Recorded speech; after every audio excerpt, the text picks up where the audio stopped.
All right. Phasors and complex numbers for 300. There's a waveform already drawn here, but its description is probably the more important part. So similar to that YouTube video, first thing we do is look at it and find our givens as a frequency of 100 hertz.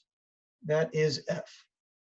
It says an instantaneous value of 100 volts at 2.5 milliseconds. What that's saying is that if I had an E as a function of time that was some equation, right?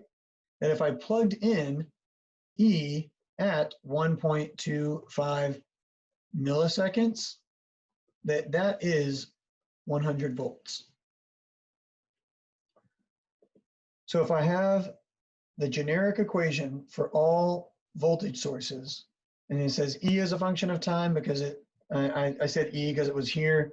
You could also say V as a function of time, right? V as a function of time, the general equation is V peak on the equation sheet. I think it says Vm, which is for amplitude.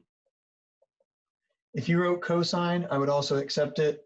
Generically, it says, we can write sine omega t plus or minus theta. Omega is 2 pi f. I wrote omega t because that's what it says on the equation sheet, right? So this all needs to be plugged in. E as a function of time is 100 volts. The peak, I don't know. Sine stays there. 2 pi, the frequency is 100 hertz. T, in this case, was 1.25 milliseconds. And because this is going up through 0, right, it's crossing up as the graph is moving up, it crosses through 0, it has no phase, so this is like saying plus 0. So now I can rearrange for V peak, and I have 100 divided by sine 2 pi times 100 times 1.25 milliseconds. And I come out to 141 volts.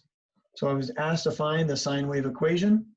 So E as a function of time is 141 volts. Sine 2 pi times 100. You can multiply that out, say 200 pi, or also times by actually plug in the pi. This would be acceptable though. Leave t, because that's the equation. It's a function of time, right? Since it's a function of time over here, I don't plug in t.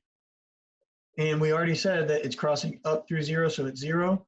And so here is my equation. That is determine the sine wave equation. So we've determined it. And so what is the voltage at 2.5 milliseconds? We'll do part B in green. And so if I plug back in E at 2.5 milliseconds, 141, 200 pi times 2.5 milli, and that comes out to 141 volts. So that tells me that at this point right here, when it hits that peak, that is 2.5 milliseconds, because that's when it hit 141.